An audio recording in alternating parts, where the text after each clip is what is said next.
आज मेरी तबीयत ठीक नहीं है, हम कल बात करेंगे। मैंने हाँ बोला और फ़ोन रख के सो गया। रात के 2 बजे अचानक से मेरी आंख खुली। ना जाने कैसे उसका नंबर मिला दिया। उसका नंबर दूसरी लाइन पर मसरूफ़ था।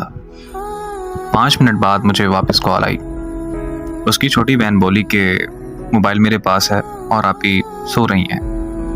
अगले दिन सुबह से शाम हो गई लेकिन उसने मुझसे रब्ता नहीं किया। मैंने दोबारा से कॉल की और देखा तो फिर से नंबर मसरूफ़ मिला आ रहा था।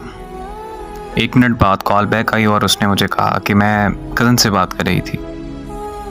मैं खामोशी से उसकी बात सुनता रहा और फिर कुछ वक्त तक हम दोनों खामोश रहे।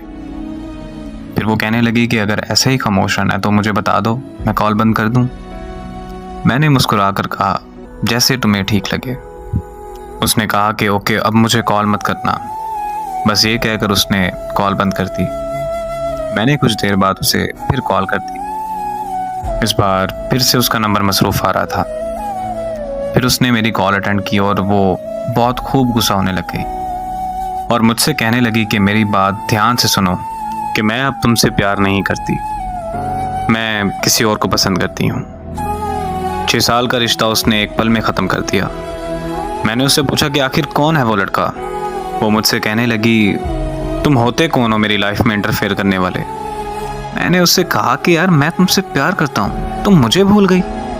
इतने में उसको किसी और की कॉल आई और उसने मेरी कॉल कट किए बगैर उसकी कॉल रिसीव कर ली।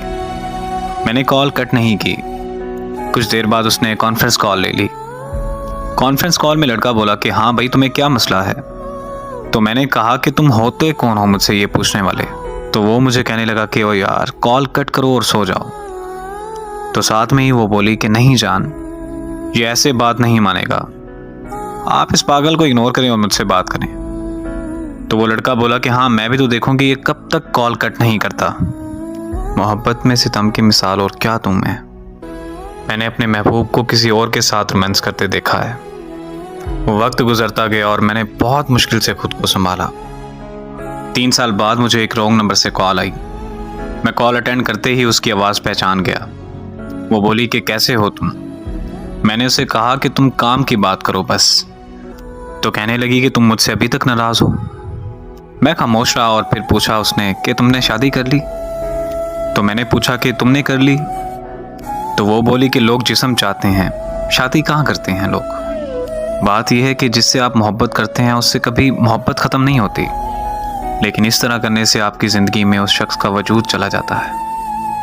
और ज़िंदगी में मोहब्बत होती है, लेकिन उस मोहब्बत का मतलब एक शख्स से वफा करना होता है। और खुदारा मेरी उन लोगों से गुजारिश है कि जिस्मों से खेलकर मोहब्बत के नाम को बदनाम मत कीजिए।